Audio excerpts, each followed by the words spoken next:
EdTech Mondays Kenya is supported by the MasterCard Foundation Center for Innovative Teaching and Learning in partnership with EdTech East Africa. Hello and welcome to EdTech Mondays Kenya, a monthly series of conversations. My name is Moses Kemibaro, your host and moderator for the Kenya edition.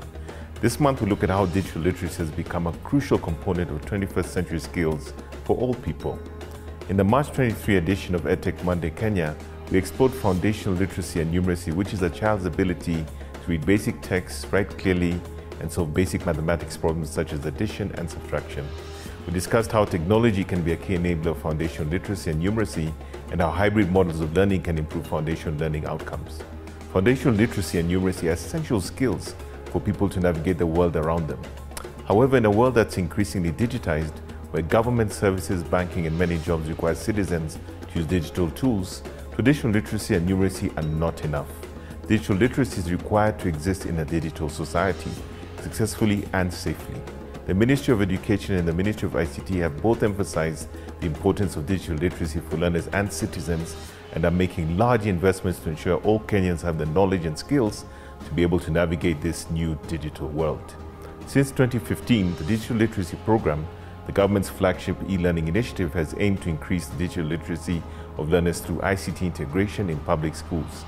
Additionally, digital literacy is one of the competency-based curriculum's 7 core competencies, signaling its importance to success in both learning and life. As we explore how digital literacy has become a crucial component of the 21st century skills for learners of all ages, to those watching today's EdTech Monday Kenya, we ask, what can be done to improve the development of digital skills for every learner at every stage? Please send your responses to edtechmonday@mastercardfdn.org or tweet using the hashtag EdTechMondayKE. I'm delighted to introduce our panel for today on this very important topic. Brian Kenor, Monitoring, Evaluation, Accountability and Learning Coordinator at Save the Children International, and Lillian Kawira Mutegi, Founder, Uptake Consulting. Our sign language interpreter is Rosa Molo. Brian, Save the Children has been working in schools and directly with youth throughout Kenya to empower them with digital literacy skills. What have you seen as the challenges of making digital literacy a reality for all stakeholders? Save the Children has been implementing a lot of digital literacy programs, most of it targeting youths, some of it targeting children. Save the Children is also a rights-based organization that implement our program based on child rights principles. There are several challenges that we've experienced while implementing digital literacy programs. I would mention 3 that are more overarching. One is inadequate budget allocation for the regular primary schools. Remember that most of the learners in Kenya are within the primary school section, and you'll notice that the government provides funding for learners through the capitation grant. The capitation grant, as it stands right now, is 1,420 for each learner, and you'll notice that that is not sufficient to enable implementation of digital literacy. There's need for government to work together with stakeholders to see what is the other best way to ensure that the capitation grant is sufficient for implementation of digital literacy. You'll notice that capitation is also pegged on the number of students who are only enrolled officially into formal schools. That leaves out a lot more students or learners who are out of school. I would say that there are about 2.2 million learners who are out of school. There are other nomadic and pastoralist learners who are on the move and are not in formal schools. And there are other learners who are refugees, who stayed in the refugee camps and who are migrating. And therefore, these students do not have an opportunity to be included into the formal learning. And therefore, when you peg the capitation grant on the number of learners who are formally recruited into formal schools, it's then very difficult for us to include these other learners who are outside and are not in formal schools.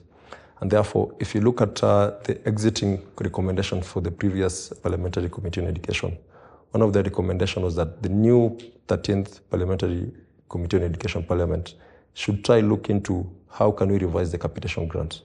And given that the first cohort of junior secondary students were coming in, then we need to look at how then do we provide provision for them.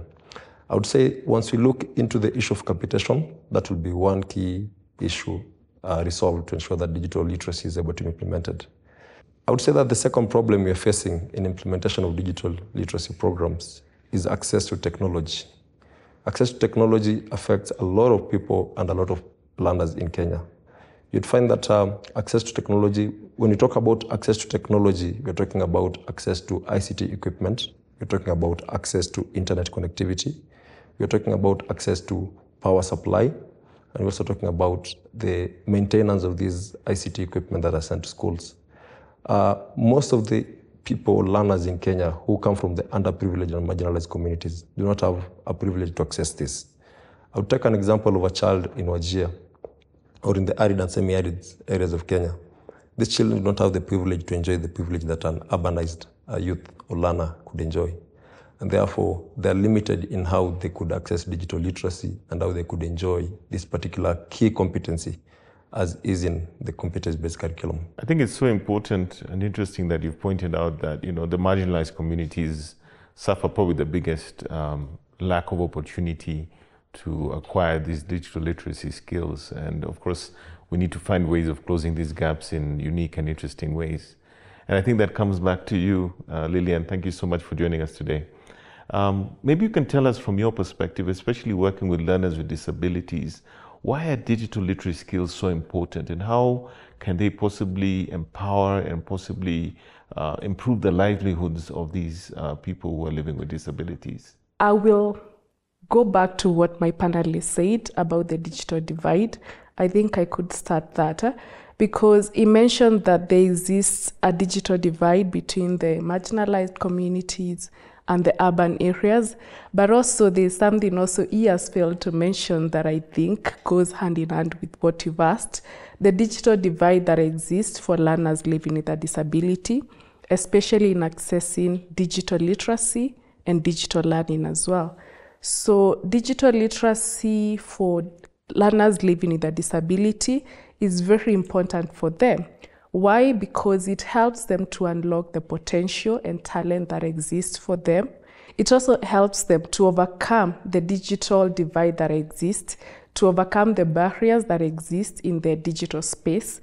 So, and also it can be used as a tool for empowering them, as a tool for advocating for them to have independence and also confidence. It can also be used as a motivation tool to lure them to enjoy learning, because again, we've identified that the challenges that exist in the traditional learning models, for instance, you'd identify like the teacher to child ratio is a big issue. I know the government is doing a lot to bridge that gap, but we are coming on board, especially as someone who is working around the inclusive edtech space. We are coming along with products that are able to bridge this gap that exists, especially advocating for personalized learning. This is whereby we used artificial intelligence to be able to curate a specific learning curve for students. For instance, I know some of us are familiar to Netflix. When you have your Netflix account, it has that recommendation for you. This is because of the movies that you've watched, so it's able to tailor-make and suggest movies for you. The same goes for artificial intelligence and personalized learning. Learners are able to get content that is deemed fit for them, and especially for learners with a disability. This conversation is not even about the learners alone. This conversation is about all the stakeholders involved, the learners themselves, the educators. It also goes to the publishers, or rather the instructors, people who provide this content for learners. Do they understand the needs of these learners? Because it's one thing to empower these learners with digital literacy tools. It's another for them to have access to the digital learning content that is adaptable to them. That's also another conversation, because we can teach these kids how to access digital devices. We can teach these kids how to access online learning resources. But the question is there an availability? Is there an accessible content, relevant and affordable for these learners online? Are there digital devices that are accessible to their everyday need? For instance, we identified that especially in the traditional learning models, a lot of students suffer because, again, they're not given the attention by the teacher that they need. That's why you find that a lot of invisible disabilities goes unnoticed, because teachers are not able to identify every student's specific learning curve. But if we had a model whereby we've empowered the teacher and the learners in how to access the digital learning and digital literacy, then teachers are able to identify each individual learner's learning curve, learning path, how they perceive information, how they use this information, how they share among themselves as peers. Yeah, so these are very crucial conversations at this particular moment. So Brian, I'll turn back to you. And as we look at this whole challenge of making digital literacy something that is commonplace and well accepted across Kenya, and bearing in mind that digital learning cannot happen without digital literacy, this is a massive undertaking. What do you think is needed to make this possible at scale across the country? I believe to make digital literacy at scale in the country, there's need for multi-sectoral collaboration among partners and stakeholders. These involve partners, private sector partners, involves civil society organizations, and most importantly, it involves the government. There needs to be multi-sectoral collaboration and partnership to ensure that we're able to pull together resources to be able to ensure that the most marginalized child can be able to access education. Among the stakeholders, it is very key as well to involve youths in decision making. As we're developing protocols, as we're developing guidelines, as we're developing curricula for digital literacy, there is a need for us to involve youths from the word go, because these are the leaders of tomorrow. The moment we negate or we fail to involve them in this whole process, then therefore there's a gap that we are creating. Secondly, I would say that there's need for partners to come on board to enable development of content. You notice that for digital literacy, there's a lot of content that is needed. One, we need interactive videos. We need interactive videos to upload to technological platforms. And therefore, this needs different stakeholders to come on board, be they local organizations or local companies, such as Uptake, that are doing good work. They should come on board and be able to create content together with Kenya Institute of Curriculum Development, which is then approved and uploaded into our digital platforms. I would say that there's lack of consistency in the kind of digital literacy that we're delivering in different schools. And there's need for consistency, there's need for coherence. And this can only be done when partners come together and agree on a common set of content that we want to deliver to our schools. In that way, then we're able to take digital literacy at scale and create a greater impact. And I think, again, going back to some of the sentiments shared by Brian regarding the role of teachers in making digital literacy a reality. Obviously, it's a massive undertaking in general to make digital literacy universal within Kenya. But as we come back to you, I think I'd like to understand from your point of view, what more needs to be done from a teacher perspective, especially when we're thinking about learners with disabilities, and how really to make digital literacy more front and center when it comes to addressing their needs. There needs to be a collaboration for all the key stakeholders in the education ecosystem. And going by the teacher perspective in terms of digital literacy, one thing that I'll say is teachers need to have to be empowered with capacity building, because again, these teachers are the ones who are guiding these learners in digital skills. So teachers need to be empowered. And how do we do that? We do the empowerment through capacity building, through online programs where they are trained. And I know the government is doing a lot, especially with advocating for ICT skills for teachers. Teachers need to be empowered beyond capacity building. Again, because again, it goes now back to now the learning methodologies that they are going to use, the teaching methodologies. They need to be empowered beyond their capacity building. It needs to come from a place whereby government and private sector is empowering these teachers with the relevant, affordable, and accessible digital learning content. For instance, especially when it comes to learners with a disability, again, I mentioned something about invisible disabilities.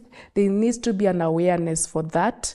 There needs to be an awareness of how you identify such disabilities and how do you handle these learners. Also, there's a need for teachers to be supported with relevant content adaptable to each specific disability. For instance, you can't assume it's a one-size-fits-all, especially with digital content. Learners with a hearing impairment perceive information differently from visually impaired students.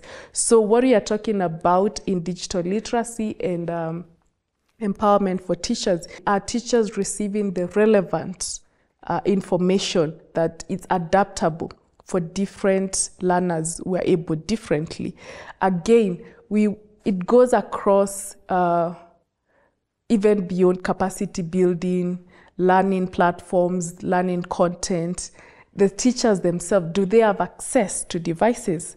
I appreciated what my panelists said, that statistics show that every teacher needs to have at least familiarity with learning devices, online resources, so that they are able now to use them and embed them in their teaching methodologies. So this discussion has started from a good point, and especially going back to COVID time, there was no learning as you know it was no more. Even other businesses were affected, and teachers relied a lot on online platforms. And this one, for lack of a better word, they were dragged through the mud to learn. There was a need for capacity building, for training for the teachers. Assuming a situation whereby these teachers never had an experience with a computer or a laptop or online resources. So you can imagine if they are not empowered themselves, there's no way they're able to empower the learners. So it has to come down to the teachers. Are they empowered? Do they have the capacity? Do they have the knowledge? Do they have the motivation again to use these online learning platforms, online content? Again, we are coming from a place whereby we have these traditional teaching methodologies. We have the book, we have the blackboard. But if you look at countries, Western countries, they are using smart devices. They are using tablets. They are using Orbit readers. They are using Braille monitors. They are using sign language embedded videos on learning content. So we need to ask ourselves, what have we done to bridge the digital divide, and what else can be done? And now, sorry, you had something to maybe add? you can come in there, and thank you for those great addition, Lillian. I just want to build on the point of training. You notice that the current teacher curriculum that they go through the teaching, of course, it has included ICT training. And I think that was a very key component that the TSC introduced in teacher training. So that as a teacher goes into school, at least they had one particular unit that they did on ICT. And I think that is a key step in kicking off this particular training. And you notice that since 2015, we rolled out the digital learning program by the government. And I think as of 2020, about 90,000 teachers have been trained. So that is a very big plus for the government. And we wish that these particular efforts keep going on and on. I would want also to insist on a point that you've said about the ethical practices that the teachers are trained on. We assume that once these ethical practices around digital safety are trained to teachers, then they can cascade the same to the students. What do I mean by ethical practices? Here I mean the safeguarding risks that we need to take care of. There are a lot of digital risks that children can be exposed to once they are exposed to digital literacy and digital learning. One of them being cyberbullying. Cyberbullying might involve child abuse, sexual abuse, and all that component of safeguarding. And therefore there's need for stakeholders and government being the lead to develop a particular safeguarding mechanism to ensure that as we are rolling out digital literacy in our curriculum, how do we ensure that students are safe while using these digital literacy platforms? How do we ensure that a teacher can be able to identify a case of online abuse from a learner and be able to address that as early as possible. This means that stakeholders have to come on board, stakeholders from the child protection and the division or the Directorate of Children Services and other stakeholders who are relevant in this discussion, so that we can come up with we can chat away around how do we ensure that children are safe as we are rolling out these particular digital literacy programs. And Lillian, finally, maybe you can give us in a brief, concise response how you feel the transition will be for Kenya with digital literacy. I'm actually visualizing the whole idea of having learners in school impacted with 21st century digital skills. So I'm looking at a situation whereby we have instilled in these learners the mindset to have the entrepreneurial mindset from a young age, because they are creative, they're also collaborative, and then they're also innovative. So again, going back to the Kenyan employment issues that we are facing at the moment, we want to bring on board learners who have the skills to exist, to thrive in this technological world. Again, the world is really changing dynamically in terms of the tech that we have nowadays. So we want learners who are able to adapt to the ever-changing technological needs. We also want to empower learners with these skills so that they can take advantage of all the tech resources that are out there to solve some of the challenges that we are having as a nation and even in the sub-Saharan Africa. We want to have the next innovators come from Kenya, come from Africa, solving local problems by local entrepreneurs and innovators. So that is the kind of vision that I have for these young ones. We also had a chance to visit a primary school in Nairobi to get a better understanding of how they managed to implement various digital literacy initiatives to improve learning outcomes for their learners. Let's have a listen. Digital literacy has facilitated my delivery in class as a teacher. There are subjects that you cannot get the feedback immediately. But through digital platform, I'm able to give my parents immediate feedback by taking photos and taking videos of the things that their kids are doing here in school. And at times when I give them assignment to do at home, the same happens with the parents. They take their kids' work when they are doing, and the outcome of what they have done, they post them to me in my platform. Some of the digital skills I have gained as a teacher, I've been able to communicate to my learners through the digital platforms concerning assignments and projects. I also communicate to their parents and their guardians on assignments and projects that they require to assist. Digital literacy skills, they have really helped me to help my children to know how to read. There is a platform that we share books online, whereby we allocate a certain book to a different child. Then the parent will be able to get a notification that a book has been assigned for the child to read, maybe 2 or 3 pages. Then when the child has read and answered the questions after reading the book, I will get a notification that this child is able to read. Because if the child is not able to read, the notification that I will get is the child cannot go to the next step rather, because it means the child is stuck. So we will pick up from there when the child comes now the following day. Once the homework has been sent, I go to my school account and I see the homework that has been sent.